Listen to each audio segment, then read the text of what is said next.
Hi, this is Pam Lathrop, and I want to welcome you today to the Beloit Today Show. I'm here today with Beth. Hi, I'm Beth Jacobson. She's the assistant to the city manager, and I'm in the city manager's office. So we're standing here today at 1821 Pool Court, and Beth is going to tell us a little bit about this location. We're going to start the show today here at Pool Court with Kathy Pollard. I'm going to interview Kathy Pollard about public housing, and then we're going to switch to Pam's going to interview Chief Liggett. Yep. I'm going to go over to the fire department and interview Chief Liggett to tell us about the new carbon monoxide detectors that we're all required to have by state. Then we will run over to the library, talk to Christy Howe about the e-reader program, and then Beth will finish up with Mike Flesh. And Mike Flesh will give us a little bit more information about the riprap project that's happening on Pleasant Street along the river and future riprap projects in Beloit.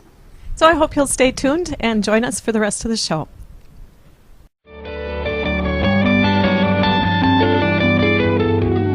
Hi, I'm Beth Jacobson, and we're here on Pool Court in a new public housing development.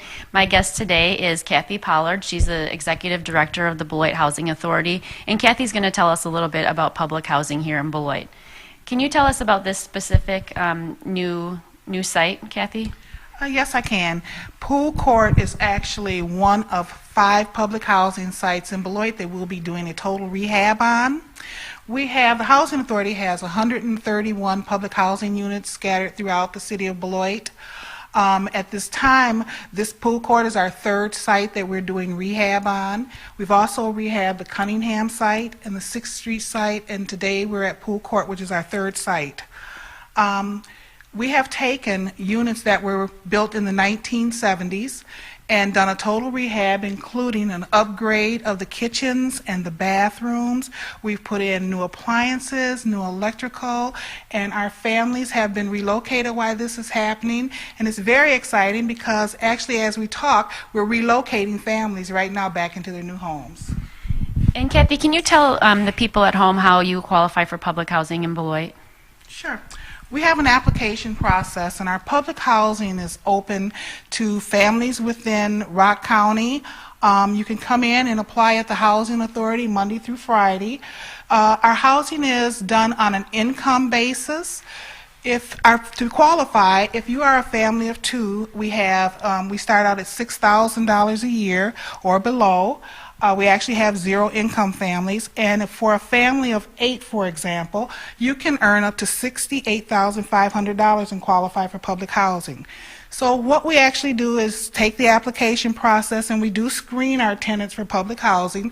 They are screened for criminal background, past evictions, and out of that base that we have of our applications, we pull off of our waiting list for public housing tenants. And Kathy, can you tell us how these new refurbished buildings will affect the public housing here in Beloit? Sure. I'm actually very proud of the project here in Beloit. For any of you who have driven down Afton and seen our 6th Street project, you see that what it has done for our neighborhoods is increasing property values within our neighborhoods. It's giving our public housing tenants a new start within their new homes. We are doing orientations with our public housing tenants as they move back into their homes, acquainting them with their new homes and their new appliances.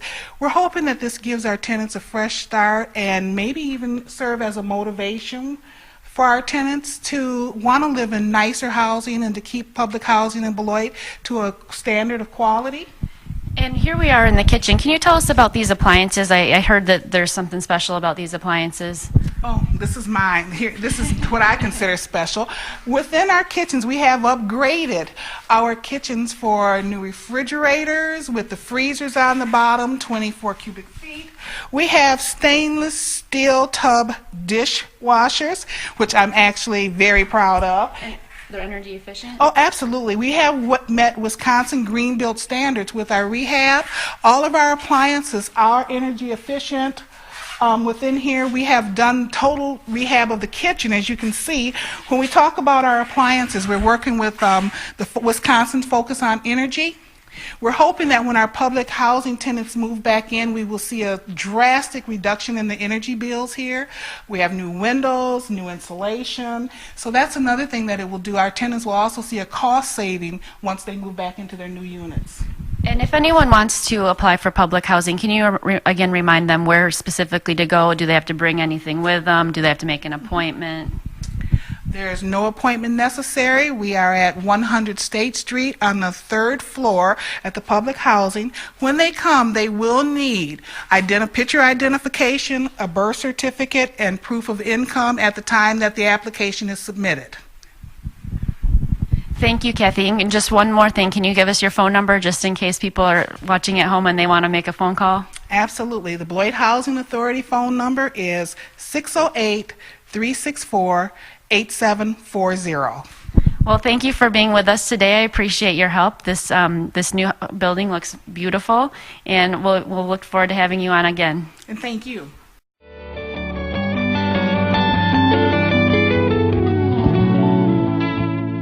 I'm here at Fire Station Headquarters with Chief Brad Liggett, and he's going to be talking to us today about the new carbon monoxide law that went into effect. When did that go into effect?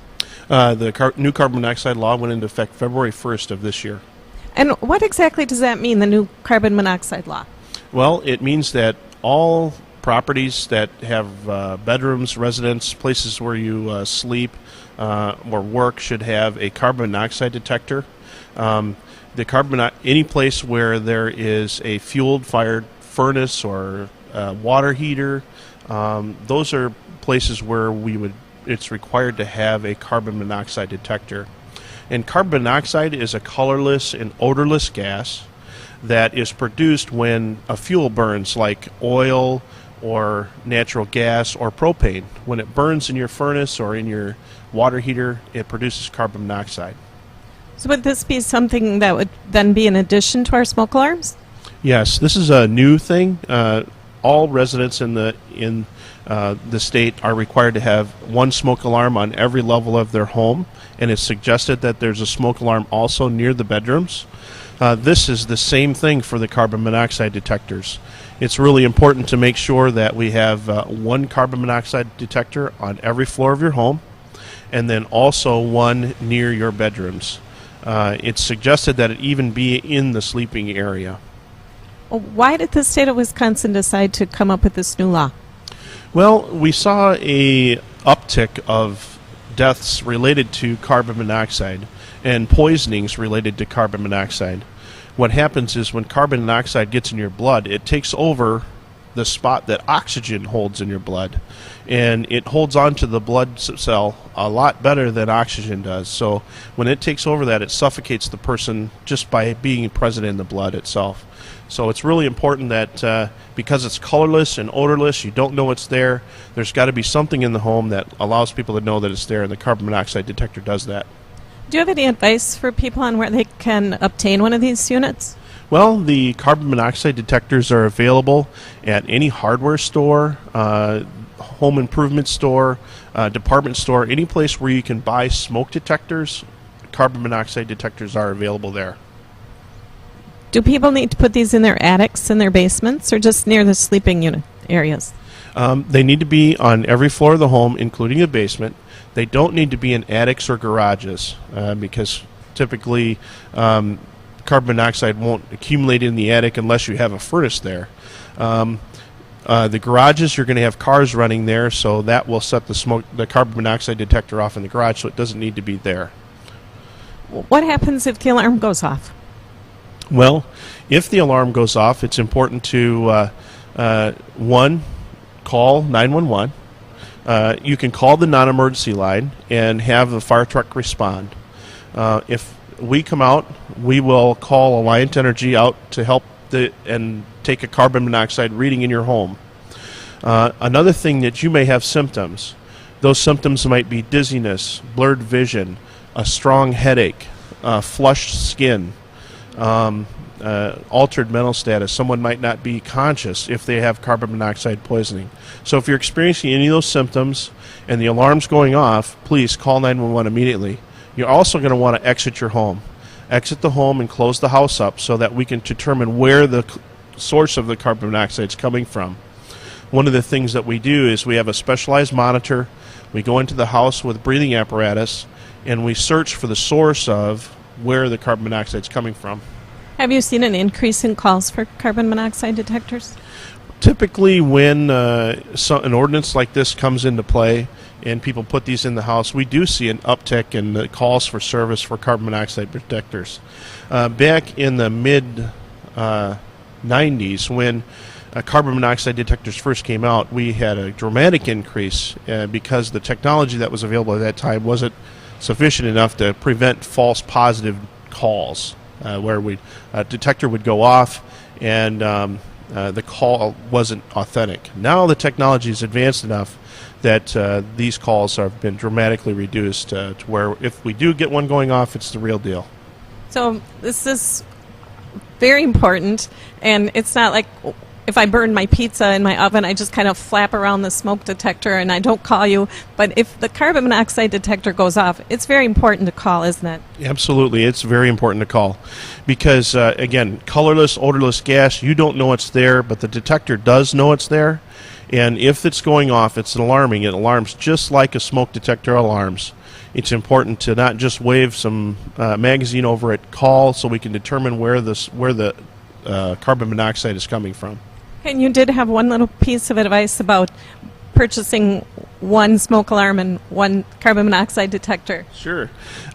Just from a value perspective, it would be advantageous for the homeowner or business owner to look at purchasing a combination smoke detector / carbon monoxide detector. It kind of helps you save in the future on battery costs because if you have a combination unit, you're only changing out one battery on each floor instead of two batteries on each floor. So it's a little bit of savings for the homeowner.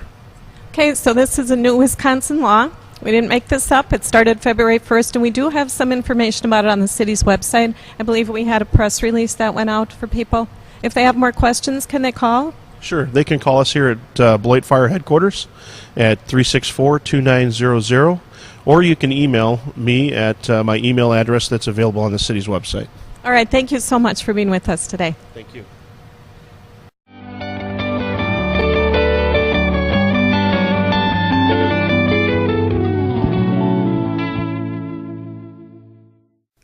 We're at the Beloit Public Library today with Christy Howe, who is the library director, and I am so excited because she is educating me on this program that the library has with e-books and e-audio, and I'm just going to turn this over to Christy and let her try to explain this to us. Okay.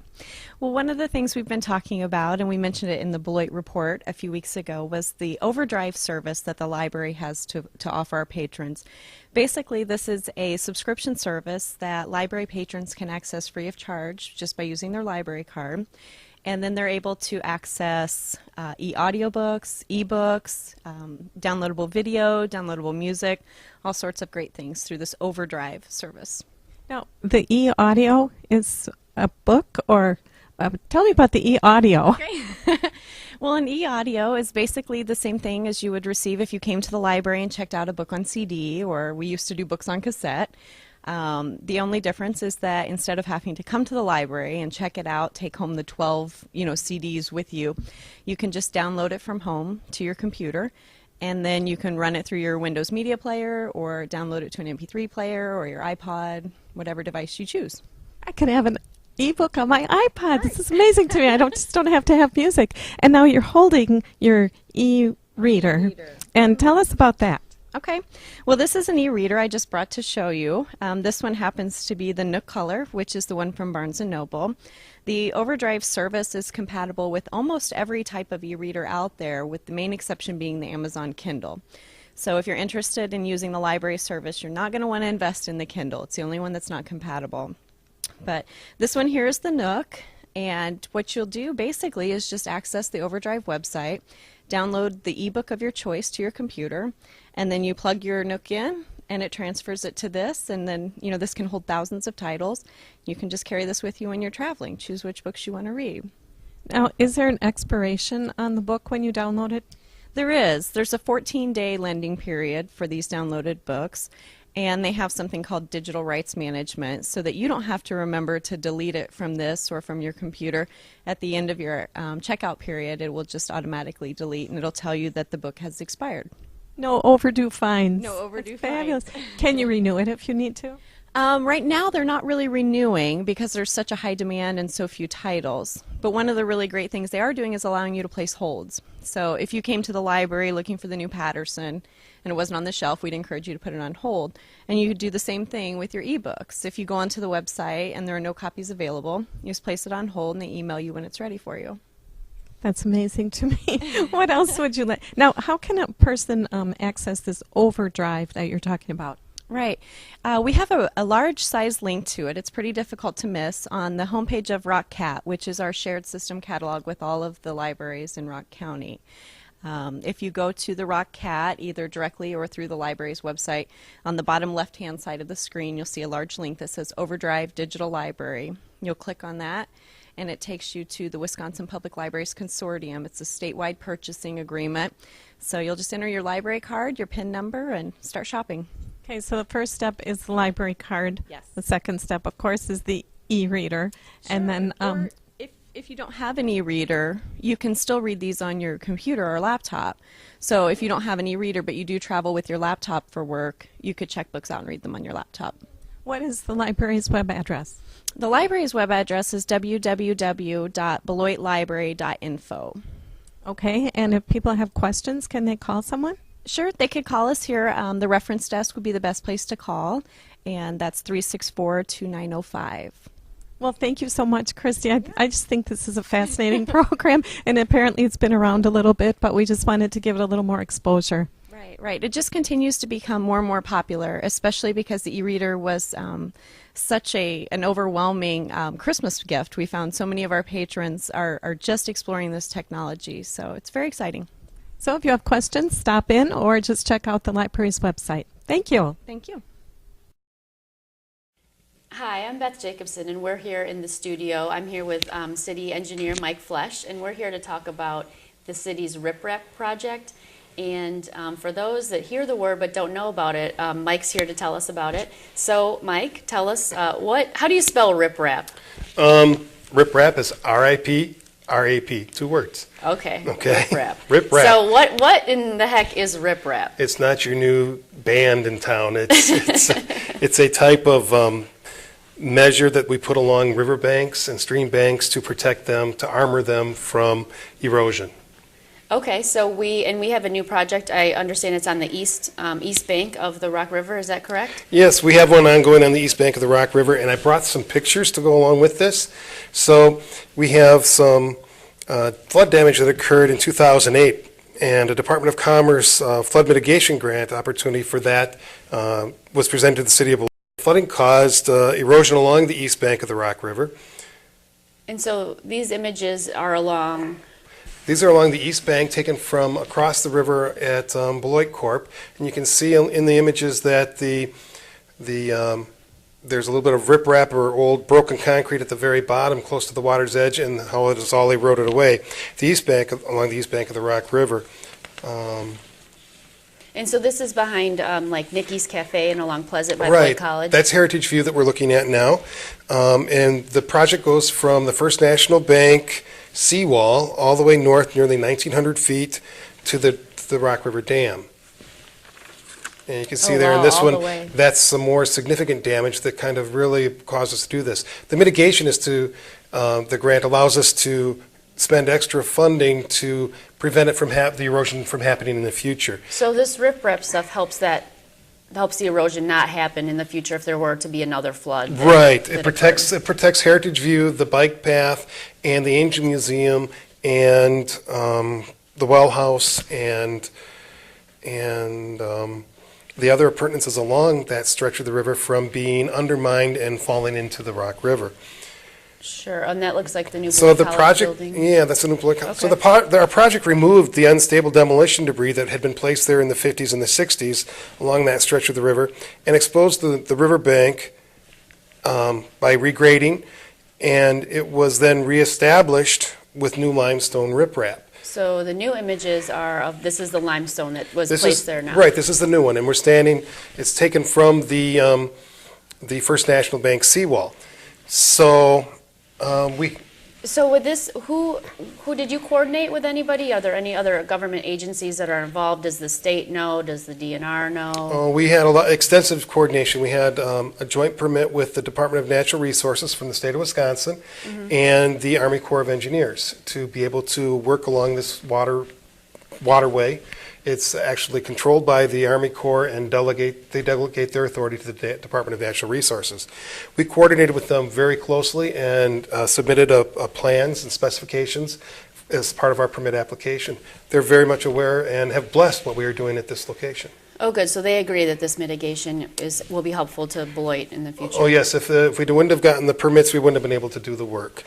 And so by getting the permit first, then we developed the contract documents, and we awarded the contract. Advertised in Merriman Construction of Woodstock, Illinois, was our low bidder. And how much was that contract for?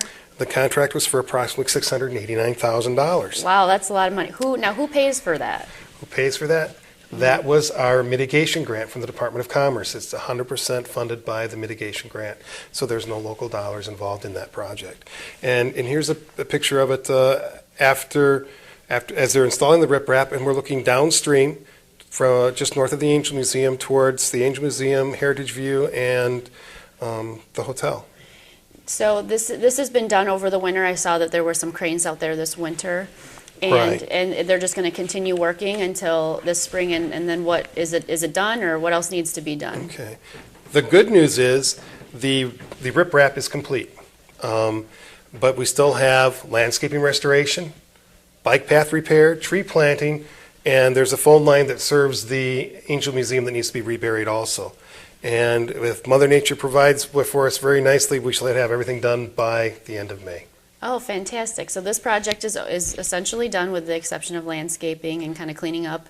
And fixing of the broken bike path that I'm sure we damaged, but it's been under snow, so Sure. now it's melted, we have to look at it and mark it all for repairs. Well, I thank you for telling me about this. I hear about it all the time, and I wasn't really sure everything, what it was, and I appreciate you being here. Thanks for sharing it. I'm sure people at home are interested, and we'll be able to ride on the bike path this spring. Yeah, after May, for sure. Okay. Thanks. Thank you.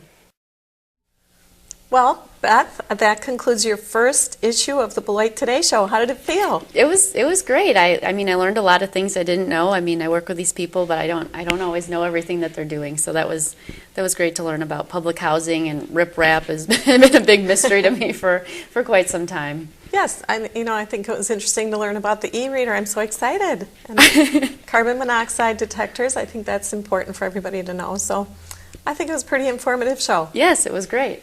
It was great.